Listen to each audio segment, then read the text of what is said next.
Hello everyone, एक बार फिर से आप सभी का स्वागत है मेरे यूट्यूब चैनल इंग्लिश विद विकास झा में। आज के सेशन में हम टोटल 25 एमसीक्यूज करने जा रहे हैं जो कि मिक्स ग्रामर के टॉपिक्स हैं, अर्थात इसमें ग्रामर के हर टॉपिक के क्वेश्चंस लिए गए हैं। वीडियो के अंत तक बने रहिएगा ताकि आपको मैक्सिमम बेनिफिट मिले। हम इस सेशन में सिर्फ क्वेश्चन डिस्कस नहीं करेंगे बल्कि कॉन्सेप्ट की भी बात करेंगे, आखिर इसके पीछे क्या रीजन रहा। ठीक है ना। तो फर्स्ट क्वेश्चन है हमारा, कहता है neither of the boys dash done the homework. कहता है नीदर ऑफ, नीदर का प्रयोग करते हैं हम जब किसी भी चीज की संख्या 2 हो और उस दो में से किसी भी एक को आपको नहीं चुनना है। उस स्थिति में हम डिस्ट्रीब्यूटिव प्रोनाउन के रूप में नीदर का प्रयोग करते हैं। इसके आगे ऑफ आने पर प्लूरल नाउन प्रयुक्त होता है, लेकिन वर्ब हमारा हमेशा सिंगुलर फॉर्म में प्रयुक्त होता है, जिसके कारण से हम ऑप्शन नंबर बी का चुनाव करेंगे, क्योंकि हैव प्लूरल है, आर प्लूरल है, वर्ब प्लूरल है और हमें सेंटेंस को एक्टिव वॉइस में रखना है, जिसके कारण से हम हैज का प्रयोग करेंगे। क्लियर है। अगर वहीं पे नीदर का प्रयोग एक एडजेक्टिव के रूप में अर्थात ईच, एवरी, आइदर, नाइदर जो है अगर डिस्ट्रीब्यूटिव एडजेक्टिव के रूप में प्रयुक्त हो तो इसके आगे हम सिंगुलर काउंटेबल नाउन का प्रयोग करते हैं और उसी स्थिति में भी वर्ब सिंगुलर ही आता है। चलिए नेक्स्ट हमारा है, कहता है he has been living here dash 2015। वह यहां 2015 से रह रहा है। अब देखेंगे ये 2015 जो है ना आपका क्या है, ये एक स्पेसिफिक ईयर का नाम है और स्पेसिफिक ईयर, डे, डेट के साथ हम क्या करते हैं, सिंस का प्रयोग करते हैं, अर्थात ऑप्शन नंबर ए जो है इसका करेक्ट आंसर हो जाएगा। क्लियर है। चलिए नेक्स्ट देखते हैं, सी प्रीफर्स टी डैश कॉफी। आप देखेंगे प्रीफर का मतलब होता है किसी भी चीज को ज्यादा पसंद करना। मतलब आपके साथ अगर कोई ऑप्शन है उसमें से किसी एक को आप ज्यादा पसंद कर रहे हो तो प्रीफर के जस्ट बाद उस नाउन का प्रयोग करते हैं और इसके साथ फिक्स प्रीपोजिशन टू प्रयुक्त होता है, अर्थात करेक्ट आंसर आपका ऑप्शन नंबर सी हो जाएगा। क्या हो जाएगा, सी प्रीफर्स टी टू कॉफी, मतलब वह कॉफी से ज्यादा चाय को पसंद करती है। क्लियर है। चलिए नेक्स्ट हमारा है, कहता है the news dash true.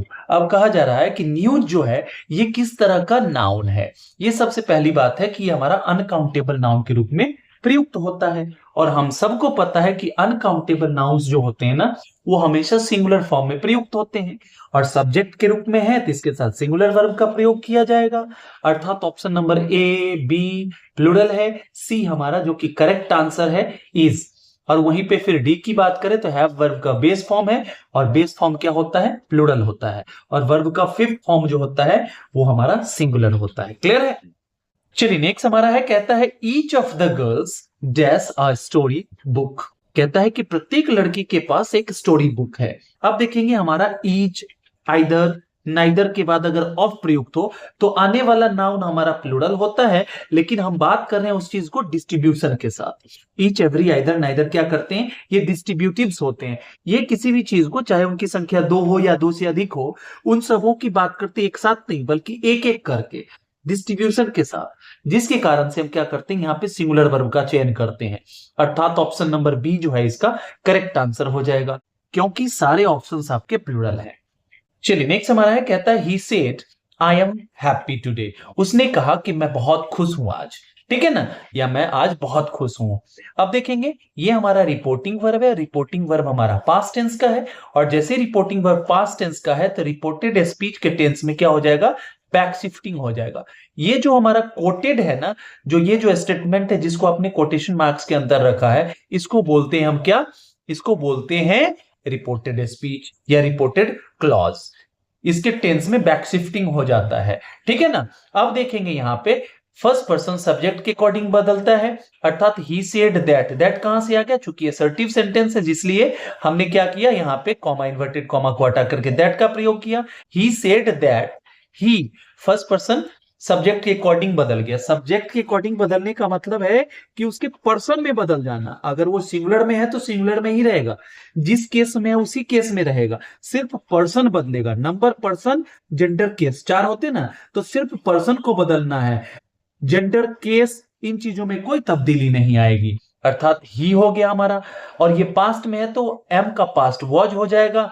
Happy को हैप्पी ही रहने देंगे। टुडे के लिए हम बैक शिफ्ट जब पीछे ले जाते हैं तो दैट डे का प्रयोग करते हैं, अर्थात ऑप्शन नंबर ए जो है इसका करेक्ट आंसर हो जाएगा। क्लियर है?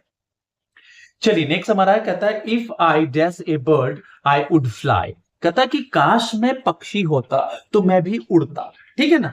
अब यहां पे आप हाइपोथेटिकल सिचुएशन की बात कर रहे हो, आप प्रेजेंट के एक ऐसे डिजायर की बात करते हो जो अनफुलफिल्ड है, जो पूरा हो पाना संभव नहीं है। इस तरह की स्थिति को प्रकट करने के लिए क्या करते हैं हम, सब्जेक्ट कोई भी हो हमारा, वर्ब का प्रयोग करते हैं। चाहे सब्जेक्ट सिंगुलर हो प्लूरल हो, इससे कोई फर्क नहीं पड़ता, हमें किसका प्रयोग करना होगा, वर्ब, जो कि आपके ऑप्शन नंबर बी में मौजूद है। क्लियर है? चलिए आगे बढ़ते हैं। नेक्स्ट हमारा है, कहता है she is looking forward dash her vacation. अब कहता है कि यहां पे किस तरह के प्रीपोजिशन का प्रयोग किया जाएगा। अब देखेंगे कि लुक फॉरवर्ड टू, ये हमारा एक फ्रेज है। लुक फॉरवर्ड टू मतलब है कि आप आशान्वित होकर के आगे की कोई प्लानिंग करते हो और उसे पूरा करने की अपेक्षा रखते हो, उस संदर्भ में लुक फॉरवर्ड टू का प्रयोग किया जाता है। तो लुक फॉरवर्ड टू अपने आप में ये क्या है, एक फ्रेज है और अपने आप में ये कंप्लीट है, इसमें आप किसी को हटा नहीं सकते हैं। तो यहां पे क्या भरना है आपको, टू भरना है, जो कि आपके ऑप्शन नंबर ए में मौजूद है। क्लियर है? चलिए नेक्स्ट हम देखते हैं। नेक्स्ट हमारा है, कहता है the train had left before I dash the station. अब कहता है यहां पे बताया गया है पास्ट के दो सिचुएशन की बात की गई है, जिसमें यह दर्शाया गया है कि पहले वाला एक्शन 100% कंप्लीट हुआ, उसके बाद दूसरा एक्शन हुआ। मतलब मेरे स्टेशन पहुंचने से पहले ट्रेन जा चुकी थी, मतलब मैं पहुंचा उससे पहले ट्रेन जा चुकी थी, मतलब फर्स्ट जो एक्शन था 100% डन था।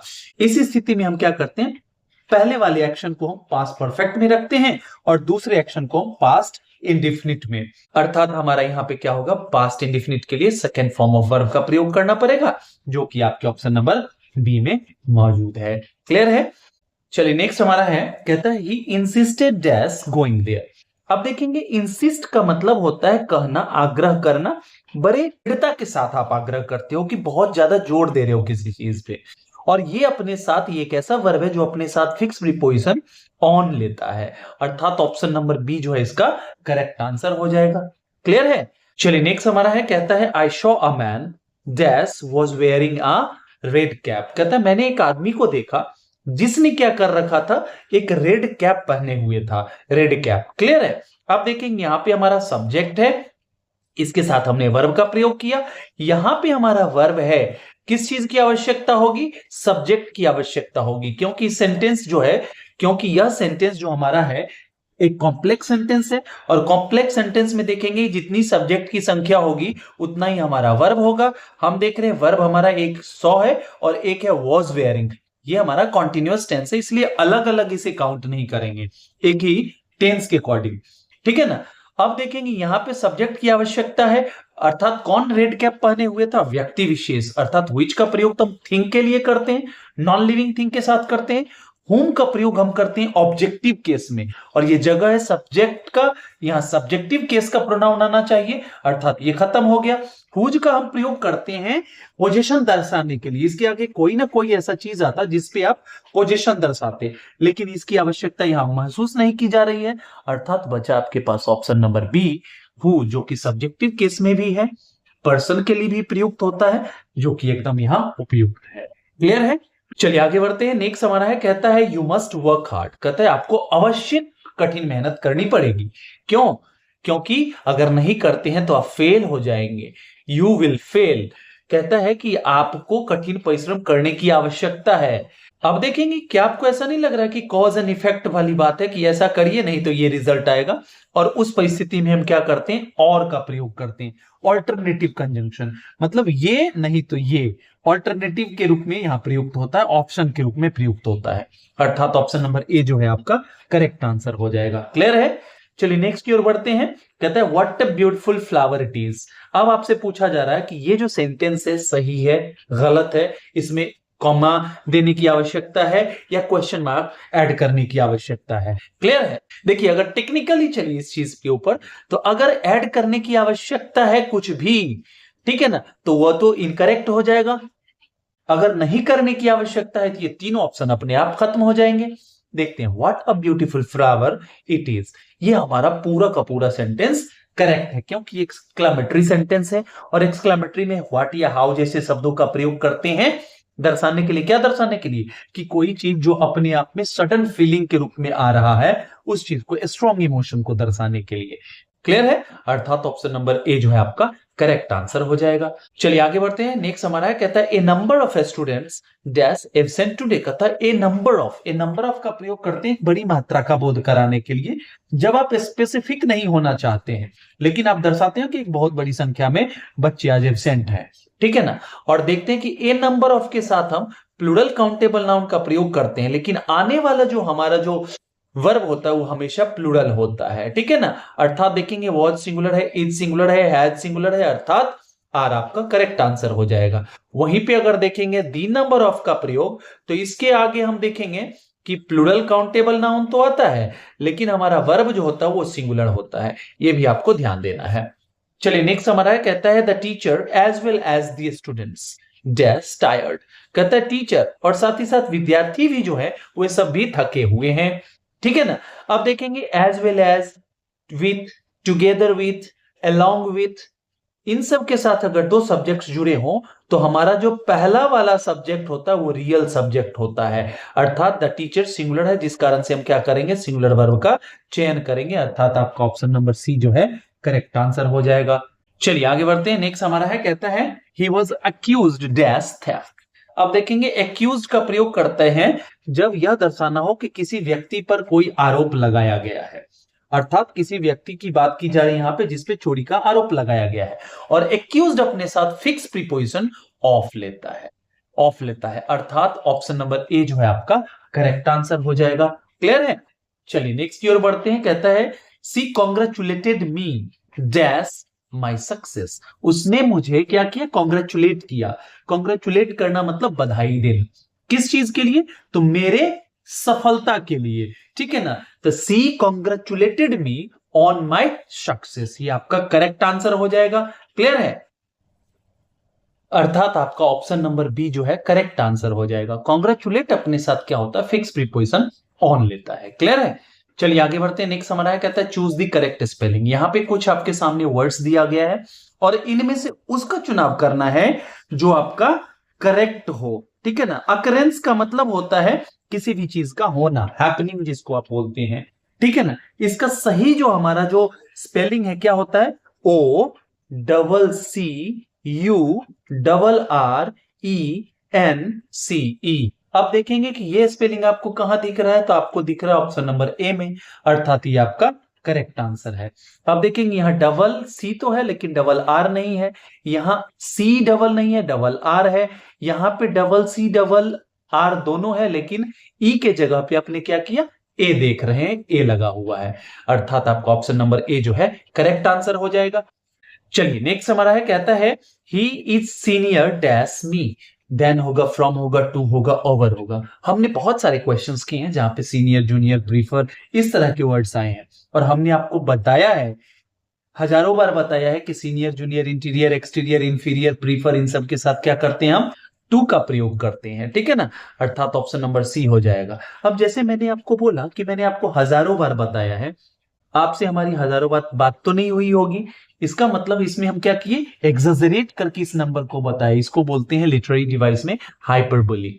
ठीक है ना? ये ध्यान रखना है। एक वर्ड सिखा दिया आपको। चलिए नेक्स्ट हमारा है, कहता है she is writing a letter. इसका क्या करना है, आपको पेसिव सिलेक्ट करना है कि which one of the following options is going to be its correct passive voice। ठीक है ना? अब देखते हैं सी इज राइटिंग अ लेटर, कुछ नहीं करना है, is writing present continuous, present continuous है तो प्रेजेंट कॉन्टिन्यूअस, देखिए प्रेजेंट है तो इज एम आर तो आएगा ही आएगा। ठीक है ना? ये निर्धारित किया जाएगा इसके नए सब्जेक्ट के अकॉर्डिंग, और सब्जेक्ट भी हमारा सिंगुलर है, पहले की तरह नाउन है तो यहां इज ही आ जाएगा, तो ए लेटर इज आ जाएगा। अब वर्ब का चौथा रूप है, इसका पेसिव क्या करेंगे, हम बीइंग लगा देंगे और फिर वर्ब के थर्ड फॉर्म में इसके चौथे फॉर्म को बदल देंगे। अर्थात ए लेटर इज बीइंग, क्या किया जा रहा है, राइट का V3 रिटन, पहले तो इतना देख लेंगे, a letter is being written, यहां भी है, यहां हैज आ गया, कहां से आ गया, यहां वाज कहां से आ गया, आपने टेंस चेंज कर दिया, ये प्रेजेंट इंडेफिनिट के लिए हो गया क्योंकि यहां बीइंग नहीं है, यहां पे B प्लस V3 है, बी है जो कि इज जो है वर्ब का 5वां फॉर्म है प्रेजेंट इंडेफिनिट। क्लियर है? अर्थात ऑप्शन नंबर ए जो है आपका करेक्ट आंसर हो जाएगा। क्लियर है? देखिए वॉइस वगैरह का ना मतलब 2 से 3 सेकेंड में आपको आंसर आना चाहिए, तब होगा कि आप प्रैक्टिस कर रहे हो और आपके पास क्विकनेस है। ठीक है ना? चलिए आगे बढ़ते हैं। नेक्स्ट हमारा कहता है he is not used dash such treatment. ये आपका पीवाईक्यू है, एस्टेट का पूछा गया है, टीआरई का पूछा गया है, ये सब थोड़ा सा पीवाईक्यू भी डाल दिया एक दो इसमें से। ठीक है ना? कहता है ही इज यूज्ड टू। अब देखेंगे यूज्ड टू का प्रयोग करते हैं मॉडल वर्ब के रूप में, और जब ये मॉडल वर्ब के रूप में प्रयुक्त होता है तो उस स्थिति में इसके पीछे किसी भी प्रकार के ऑक्सिलियरी वर्ब का प्रयोग नहीं किया जाता है और आगे आने वाला वर्ब फर्स्ट फॉर्म में होता है। लेकिन आप देख रहे हैं कि इज है यहाँ पे, अर्थात यूज टू का प्रयोग यहाँ पे मॉडल के रूप में नहीं हुआ है, यहाँ पे इसका प्रयोग एक एडजेक्टिव के रूप में हो रहा है और उस स्थिति में इसके पीछे एक हमारा हेल्पिंग वर्ब आएगा और इस स्थिति में क्या होगा, आने वाला वर्ब हमारा चौथे रूप में होगा। ठीक है ना? अब यहाँ पे तो वर्ब है नहीं तो क्या करेंगे हम, यूज टू, यहाँ पे टू का प्रयोग कर देंगे, अर्थात ऑप्शन नंबर ए जो है आपका करेक्ट आंसर हो जाएगा। ये जितने भी कॉन्सेप्ट्स आपके सामने आ रहे हैं इन सबको नोट डाउन करते चलिएगा, it will help you a lot. और प्रैक्टिस करते रहिए, किन्हीं के यूट्यूब पे जाइए, कोई भी अगर इस तरह के प्रैक्टिस सेशंस ले रहे हैं उनका आप देखिए, क्योंकि ज्ञान सर्वत्र फैला हुआ है, जहां भी मिले समेट लीजिए उसे। चलिए आगे बढ़ते हैं। नेक्स्ट हमारा कहता है इधर रमेश और हिज फ्रेंड्स डैश रेस्पॉन्सिबल। अब यहाँ पे क्या करना है, वर्ब का चयन करना है। अब देखते हैं यहाँ पे कंजंक्शन के रूप में, कोरिलेटिव कंजंक्शन के रूप में ईदर और का किया गया है प्रयोग, और देखते हैं ईदर और, neither nor, not only but also के साथ अगर सब्जेक्ट्स जुड़े हों तो वर्ब जो है अपने निकटतम सब्जेक्ट का चुनाव करता है, उसके अकॉर्डिंग अपने आप को ढालता है। सब्जेक्ट वर्ब एग्रीमेंट में यही तो चीज है कि सब्जेक्ट जैसा है वैसे अपने आप को वर्ब ढाल लेता है, मतलब वर्ब के बस में है ये चीज अपने आप को बदलना। ठीक है ना? अर्थात वर्ब हमेशा सब्जेक्ट के अधीन रहता है। ठीक है ना? चलिए यहां क्या हो जाएगा हमारा, फ्रेंड्स प्लूरल है तो प्लूरल वर्ब का चयन करेंगे, इज सिंगुलर है, आर हमारा प्लूरल है अर्थात इसका चयन हो जाएगा, वॉज हमारा सिंगुलर है, हैज हमारा सिंगुलर है, अर्थात ऑप्शन नंबर बी जो है आपका करेक्ट आंसर हो जाएगा। क्लियर है? चलिए नेक्स्ट हमारा है, कहता है one of the boys dash stolen my pen.